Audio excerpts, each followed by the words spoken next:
Well, it certainly feels that way, and the way that our entire economy and our society is being manipulated is through the media, through social media, and the Department of Homeland Security.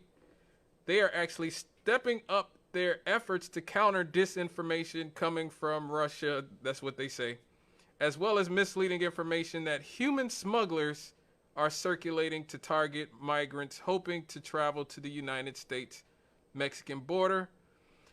They have formed a Disinformation Governance Board, Rev, because Ministry of Truth would be way too on the nose. You know, as I heard the clip for that, there is one thing about information today that is troubling. And, right. and the thing is, I don't think government can protect us from it. No. It's the fact that technology has advanced to the point that you can create information. You know, I mean, we look at what's going on in cinema, right. With movies. They can create reality. Yep. And you can't tell the difference between the created reality and the organic reality. Right. And so, for example, in the case of courts, we rely on visual evidence to a very large extent, you know, the testimony of eyewitnesses. Well, that's now we find a lot of trials are hinging on video testimony. But we already know that the technology exists to alter digital data. Right.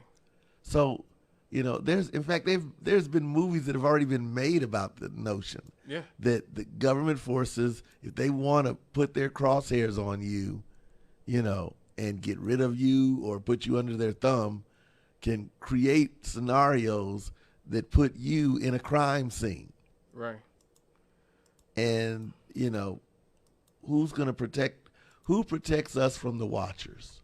Right. And that's one thing I was glad that at least we have one person in Congress, Rand Paul, who said that, because, again, it looks like all the liberals are just going to go along with it, you know, in spite of the fact that, you know, when I was growing up, the people who wanted to censor everybody were the Republicans. It was gangster rappers, Marilyn Manson, you know, Ozzy Osbourne, all these guys, they are, you know, they're going to ruin our kids, so we have to control what people listen to. Madonna's kissing the black Jesus. We can't have Madonna kissing the black Jesus. But now it's the liberals cannot wait to and they are freaking out about Elon Musk buying Twitter, because they are freaking out about the idea that people may actually be able to, you know, decide for themselves whether or not they are how they're being informed. This is actually a clip of Mika Brzezinski from MSNBC. Now, her father's Zbigniew Brzezinski, who is the foreign policy expert who worked with Jimmy Carter. I believe he was the one who architected the Afghanistan strategy all those years when we were against the Soviet Union. But this is what she had to say about other influences other than the mainstream media, basically, you know, competing in the same marketplace as them.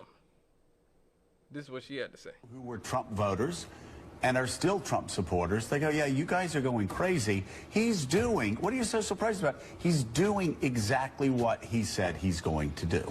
Well, and I think that the dangerous, you know, edges here are that he's trying to undermine the media, trying to make up his own facts. And it could be that while unemployment and the economy worsens, he could have undermined the messaging so much that he can actually control exactly what people think. And that is our job. Yeah, if you look at the issues, Yamiche is right. He's doing exactly what he said. It's right. It's. Did I hear what I thought I heard? That it's their job to tell us what to think? Yeah. It's their job. She truly believes it's their job for them to tell us what to think. And again, this woman's on MSNBC every day telling people essentially what to think, and that's the problem. That they truly believe it's their job to tell the rest of us how to think. Tell us what's important. And here's the problem, Rev. Here's another problem. The woman that they've gotten to run the Disinformation Board, this woman, Nina Jankowicz, is somebody who herself has done nothing but share misleading tweets about COVID masks. She quoted in March of 2020. She retweeted somebody who worked at Facebook when she was saying when Dr. Fauci was telling us not to wear masks, right? Mm-hmm. And people were saying go out and buy masks, and they were being banned by Twitter for saying it. She's saying this is good. Now I hope the rest of the tech industry stops placing ads for masks on articles about coronavirus. Now it turns out she was wrong, you know, and Dr. Fauci admitted that he purposely was being deceptive about masks not being worked because he said he wanted nurses and doctors and first responders to be able to get masks. But at the time, I fully admit, I was here. This was in the early days of this show. I was still hosting with Levita Sparks Wade, Kathy Kelly, Johnny Rucker, and I was saying, well, they said don't wear masks, don't wear masks, and again, I feel terrible about. Hopefully, nobody was listening to what I was saying at that particular time, or at least hopefully they protected themselves anyway. But here she is. She's the disinformation czar, and she was spreading that. She also called into question the legitimacy of the Hunter Biden laptop story, which we now know was true. Mm-hmm. It was his laptop. It does have all these emails on there. We're going to hopefully be able to talk about some of what was on there in the next few weeks about his laptop and all the stuff about the deals that he was doing and how he's going to introduce all these Russians and Chinese people to his father. She tweeted that she supported the Steele dossier with the PP tapes that we now know have been discredited and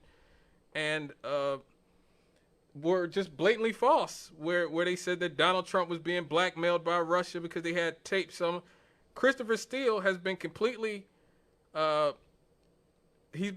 discredited. The Clinton administration, we just talked about this here, was forced to pay because they refused to disclose that they actually paid him for that disinformation and to push that out. Now, nobody's talking about that. Nobody's talking about how the Clinton campaign pushed that disinformation out there, even though they lost the court case just a few weeks ago and have to pay the fines for doing so. And even though Chris Steele has been thoroughly discredited, still we're not seeing that labeled as disinformation. This woman is just basically, she's a team cheerleader for the sellout corporate liberal Democrat wing.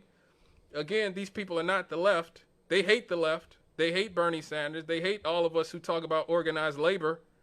You know, they resent Chris Smalls. They resent Ralph Nader. They resent people who talk about class issues, the working class, the poor, poverty. They don't want to talk about those things.